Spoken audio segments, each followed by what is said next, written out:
Hi, hello, welcome to SKC Rebels. This is Sindhu Karthik and இந்த வீடியோல நாம 10th ஸ்கில்லான confidence through action not motivation அப்படிங்கிற skill தான் நம்ம பார்க்க போறோம். ஆல்ரெடி நாம 9 ஸ்கில்ஸ் நம்ம பார்த்துருக்கோம். இந்த வீடியோ சீரீஸ் என்ன அப்படின்னா கரியர் பிரேக் விமன் ஃபார் என்ன கற்றுக்கணும் ஸ்கில்ஸ் அவங்க வந்து நம்ம ஒர்க் போகலாம் அப்படின்னு டிசைட் பண்ணிட்டாங்க அப்படின்னா ஸோ அதுக்கு முன்னாடி அவங்களுக்கு 10 ஸ்கில்ஸ் மஸ்ட்டாக அவங்க தெரிஞ்சிருக்கணும். அது என்னென்ன ஸ்கில்ஸ் அப்படிங்கிறத நம்ம பார்த்துட்டு இருக்கோம். அதில் 9 ஸ்கில்ஸ் ஆல்ரெடி நாம வீடியோவில் அப்லோட் பண்ணியிருக்கோம் நம்ம யூடியூப் சேனலில்.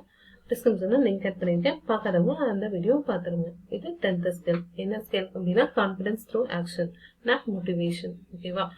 ஸோ இப்போ நம்ம எல்லாமே பண்ணுறோம், செய்கிறோம், நம்ம கோர்ஸ் படிக்கிறோம், எல்லாமே பண்ணுறோம். ஸோ நம்ம என்ன பண்ணுறோம் அப்படின்னா நம்மகிட்ட இருக்க பெரிய பிரச்சனையே என்ன அப்படின்னா இப்போ ஸ்கூலில் பண்ணுவோமே, காலேஜில் பண்ணுவோமே, அது மாதிரி அதாவது தியரியாகவே நம்ம இன்னுமே நம்ம இது பண்ணிகிட்டு இருக்கோம். ப்ராக்டிக்கல் கொண்டே வர மாட்டோம். தியரி வாங்குறதுக்கு எவ்வளோ கஷ்டப்பட்டு படிக்கிறோம்.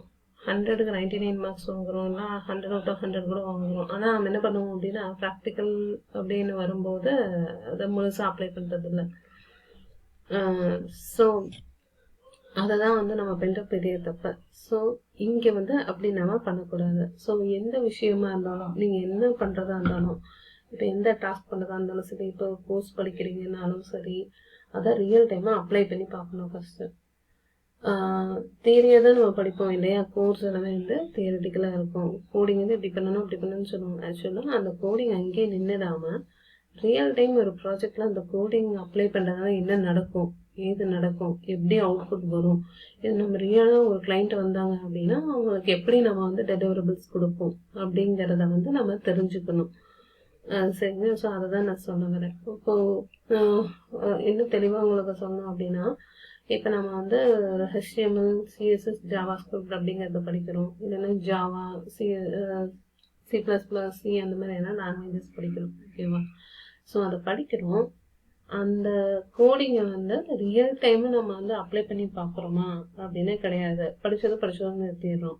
இப்போ அதே ஒரு காலேஜ் ப்ராஜெக்ட்னாலும் என்ன பண்ணுவாங்க அப்படின்னா ஜஸ்ட்டு அது அப்படியே ப்ராஜெக்டை நம்ம வந்து செய்யறோமோ செய்யலையோ அப்படியே என்னதுன்னு சொல்லிட்டு இருக்கிறாங்க. ஸோ ஒரு சில பேர் வந்து அது என்னத்துக்காக எதுக்காக அப்படிங்கிறத அனலைஸ் பண்ணி புரிஞ்சு படிப்பாங்க. ஆனால் ஒரு சிலவங்க வந்து என்ன பண்ணுவாங்க, ப்ராஜெக்ட் அப்படி சப்மிட் பண்ணிடும். ஸோ அந்த மாதிரி இங்கே இல்லாமல் நம்ம என்ன பண்ணணும் அப்படின்னா இப்போ எது நாம படிக்கிறோம்னாலும் சரி அது ரியல் டைமாக நாம பண்ணி பார்க்கணும். இப்போ எந்த ஒரு இது படித்தாலும் சரி, இப்போ ஃபார் எக்ஸாம்பிள் வந்து ஒரு ஸ்டேட்டிக் வெப்சைட் செய்யணும்னு வச்சுக்கோங்க. ஒரு HTML, CSS படிக்கணும். HTML, CSS, JavaScript எதுக்கு படிக்கிறோம்? நாமளாம் ஒரு சைட் செய்யறதுக்காக, ஒரு வெப்சைட் செய்யறதுக்காக படிக்கிறோம். ஸோ அந்த வெப்சைட்டை வந்து எப்படி நம்மளால செய்ய முடியும்? ஜஸ்ட் ஒரு HTML ஃபைல் போட்டால் போதுமா? கிடையாது. அந்த HTML ஃபைல் எதுக்காக? அதை ரியல் டைமாக இப்போ நானே ஒரு வெப்சைட் வந்து செஞ்சு கொடுக்கணும்னா அந்த HTML ஃபைல் எப்படி கொண்டு போய் அதில் வச்சு எப்படி நான் வந்து ஒரு வெப்சைட் வந்து அவுட்புட்டாக நான் கொண்டு வர்றது அப்படிங்கிறது தான் ரியல் சேலஞ்சே இருக்குது. ஸோ அந்த சேலஞ்சை நம்ம பண்ணி பார்க்கணும். நான் சொன்னது எக்ஸாம்பிள். இது நீங்கள் எந்த ஃபீல்டில் எதை பற்றி வேணாலும் நீங்கள் படிக்கலாம்.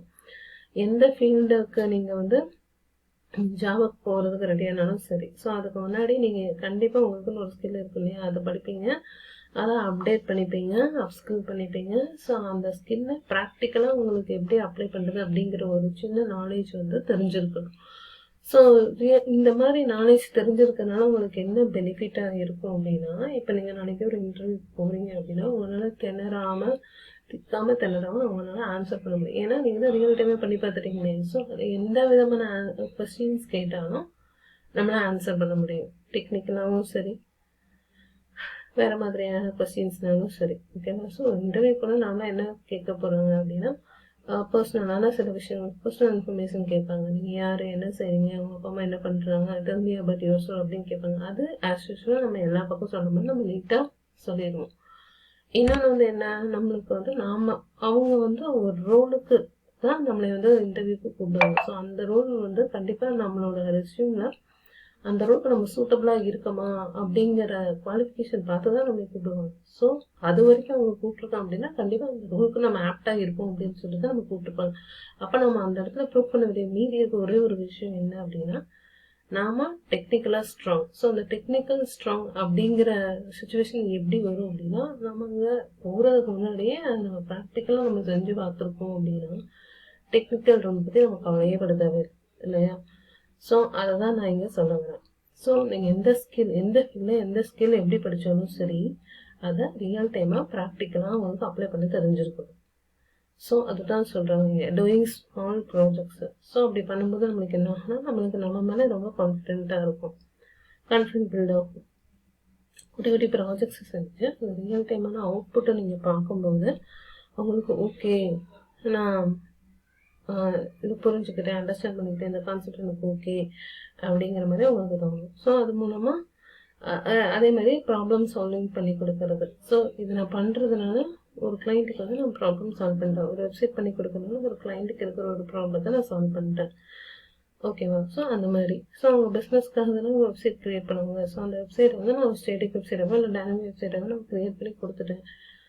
அப்போது இதை பற்றி என்ன கொஸ்டின் கேட்டாலும் எனக்கு தெரியும். ஸோ ரியல் டைம்லேயே நான் ஒரு கிளைண்ட்டுக்கு வந்து நான் ஒரு ப்ராப்ளம் சால்வ் பண்ணி கொடுத்துருக்கேன் அப்படின்னா, ஸோ அந்த நாலேஜ், அந்த பேசிக் நாலேஜ் உங்களுக்கு போதுமானது.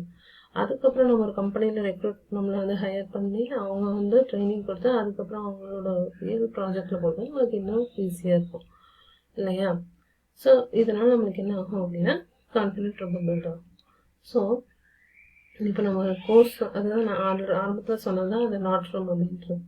அதாவது confidence comes from doing small projects, seeing output, solving problems, not from வாட்சிங் videos endlessly comparing with others. அப்படின்னா இப்போ ஒரு கோர்ஸை வாங்குகிறோம், படிச்சுட்டே இருக்கோம் அப்படின்னா படிச்சுட்டே இருந்தால் மட்டும் போதும். இப்போ படித்தது எப்போ தான் அப்ளை பண்ணி பார்க்கறது அப்படின்னு ஒன்று இருக்கு இல்லையா? ஸோ அதான் சொல்ல வாட்சிங் எதாவது யூடியூப் வீடியோவில் வந்து கோர்ஸ் பார்க்குறோம் அப்படின்னா பார்த்துட்டே இருந்தால் மட்டும் பார்த்தாது. ஸோ பார்க்க நம்ம என்ன பண்ணணும், அதை பாஸ் பண்ணி வச்சுட்டு அப்படியே இந்த சைடு வந்து அப்ளையும் பண்ணி பார்க்கணும். அதேமாரி கம்பேரிங் வித் அதர்ஸ். ஸோ மற்றவங்க வந்து கம்பேர் பண்ணணும்னா நமக்கு ஒன்றும் நடந்துடாது. எல்லாருமே யூனிக். ஓகே, ஒவ்வொருத்தருக்கும் ஒவ்வொரு விதமான யூனிக் நாலேஜ் இருக்கும். ஓகேவா? ஸோ அதனால் ஒன்றும் வரப்போகிறதில்ல. நம்மளை மாதிரி யாரும் இருக்க மாட்டாங்க, அடுத்தவங்க மாதிரி நம்ம இருக்க தேவையில்லை. நாம தான், அவங்க தான். ஓகேவா? ஸோ அதனால் எதை நீங்கள் படித்தாலும் எப்படி படித்தாலும் அதை ப்ராக்டிக்கலாக அப்ளை பண்ணி பாருங்கள். குட்டி குட்டியான ப்ராஜெக்ட்ஸை செஞ்சு பாருங்கள். அவங்களால ஒரு கிளைண்ட்டோட ப்ராப்ளமை சால்வ் பண்ண முடியுதா அவங்க ஸ்கில்லை வச்சு அப்படிங்கிறத வந்து அனலைஸ் பண்ணுங்க. ஸோ இதெல்லாம் நீங்கள் பண்ணும்போது அவங்க ஆட்டோமேட்டிக்காக கான்ஃபிடன்ஸ் பில்ட் ஆகும். கண்டிப்பாக உங்கள் ஸ்கில் வந்து அப்டேட்டடாக இருக்கும். இதெல்லாம் நீங்கள் பார்க்கும்போது உங்கள் ஸ்கில் தானே அப்டேட்டடாக தானே இருக்கும். நீங்கள் போய் ஒன்று பண்ணுறீங்க அப்படின்னா கண்டிப்பாக நிறைய டூல்ஸ் யூஸ் பண்ணுவீங்க. ஸோ அந்த டூல்ஸ் எல்லாம் வந்து அப்டேட்டடான வெர்ஷனாக தான் இருக்கும். ஸோ கரண்ட்டான டெக் ரிலேட்டடான டூல்ஸ் வந்து நீங்கள் யூஸ் பண்ணும்போது நீங்களும் அப்டேட் ஆகிடுவீங்க. ஸோ அதை நம்ம இன்டர்வியூ போகும்போது ரொம்பவே யூஸ்ஃபுல்லாக இருக்கும். ஸோ இதுதான் வந்து என்னன்னா கான்ஃபிடன்ஸ் ப்ரொடக்ஷன், நாட் மோட்டிவேஷன் அப்படின்னு சொல்கிறோம். ஓகேவா? ஸோ இதுதான் வந்து ரொம்ப இம்பார்ட்டண்டான ஸ்கில். இந்த வீடியோ உங்களுக்கு பிடிச்சிருக்கும்னு நினைக்கிறேன். ஸோ இதுக்கு முன்னாடி இருக்க 9 வீடியோஸ் அந்த பார்ட்ஸை வந்து மிஸ் பண்ணிடாதீங்க. அந்த டிஸ்கிரிப்ஷனில் லிங்க் கொடுத்துருக்கேன். இன்னொரு நெக்ஸ்ட் சீரீஸில் இதே மாதிரி நான் மீட் பண்ணுறேன். தேங்க்யூ.